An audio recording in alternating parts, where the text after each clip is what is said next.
Hey, thanks for watching. Here's an update on some of the moves that I made in May to make progress toward financial freedom. So a few things to know about me. My current priorities right now are the following.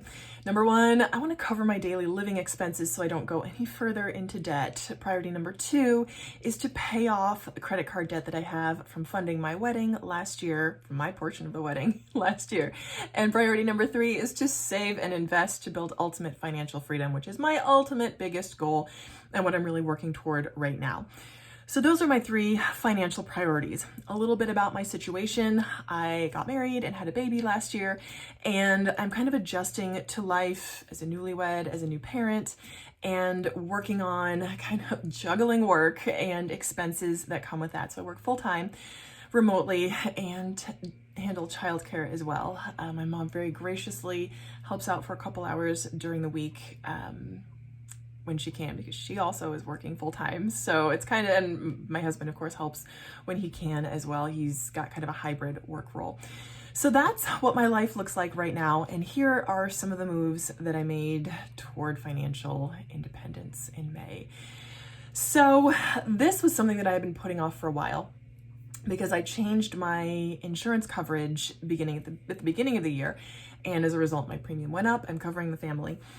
And my take-home pay as a result is lower by about $800. And if you're on your own debt-free journey, you know that $800 is a huge chunk. And I just kind of was realizing that. I realized it kind of the beginning of April, because all the deductions had kind of settled out, and I had kind of dealt with any additional issues from when I was when I was on disability unemployment for childbirth.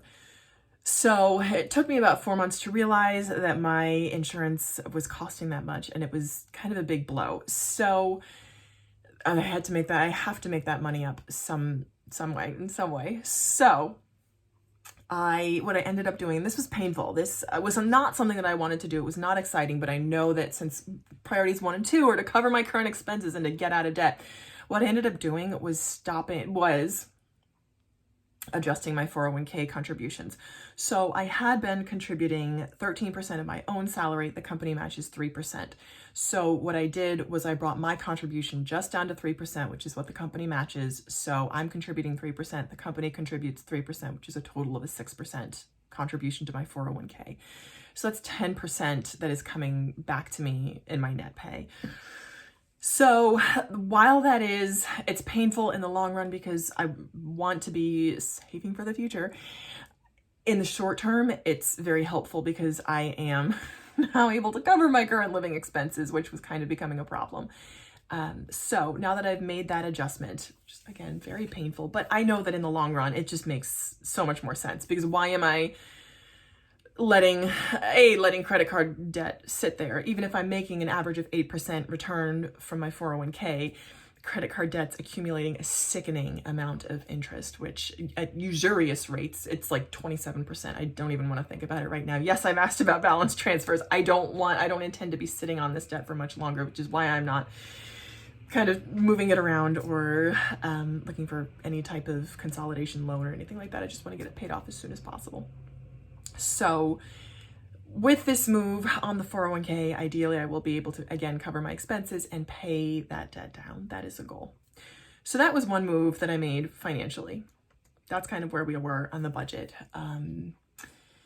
Groceries and eating out are my two biggest expenses. I spent $800 average on groceries and about $400 on food out, and that's just what it is. People are sweet. People are cute, and they ask, "What are you spending with that much?" I'm like, I'm covering for 3 people in Manhattan.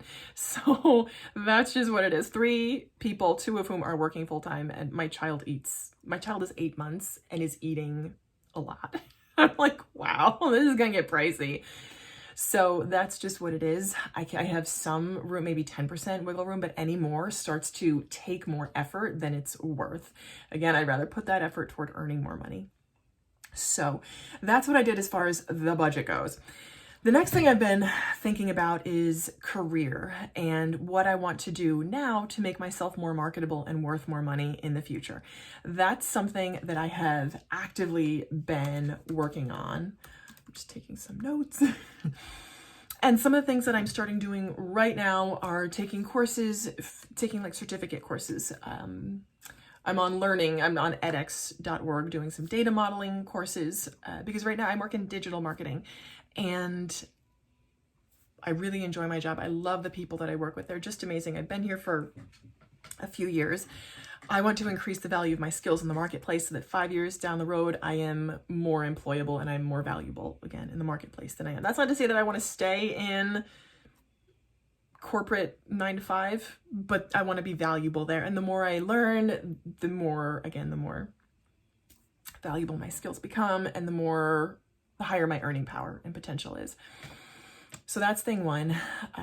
That's really thing one. I'm kicking around some ideas. I always kind of think about things. I've been thinking about toying with the idea of getting an MBA.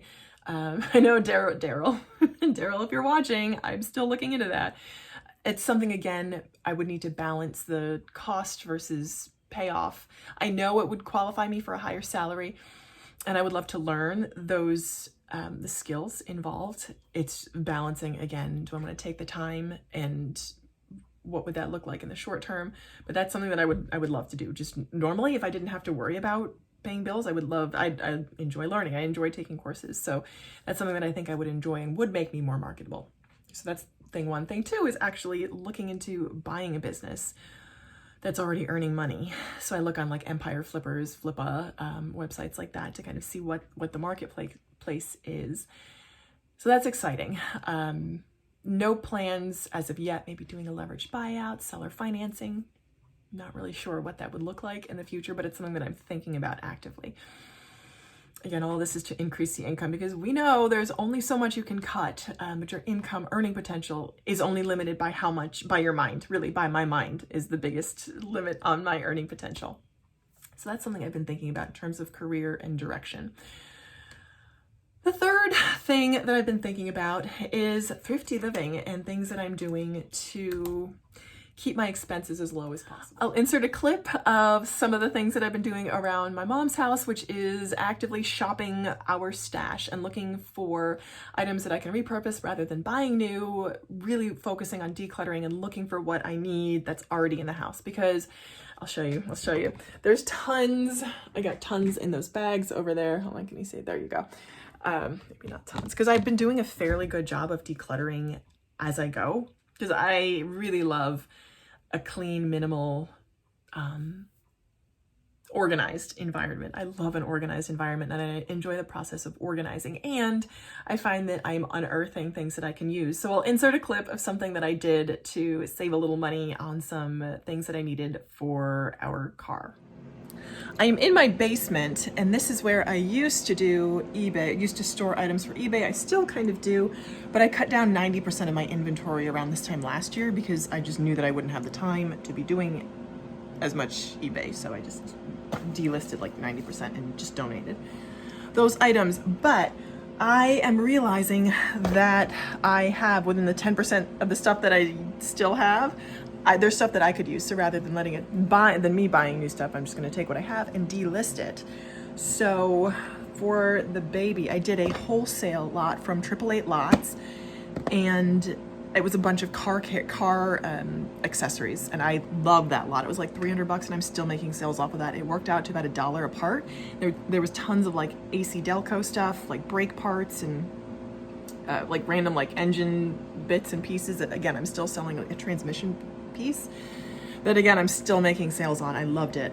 But there's a lot of also car accessories that I can use right now rather than buying new. So a couple things that I'm going to use for myself. There's this baby safety mirror. Kick mats, again, for the little one. A sunshade. I was looking for one of these to buy, and I'm just so glad that I have it now.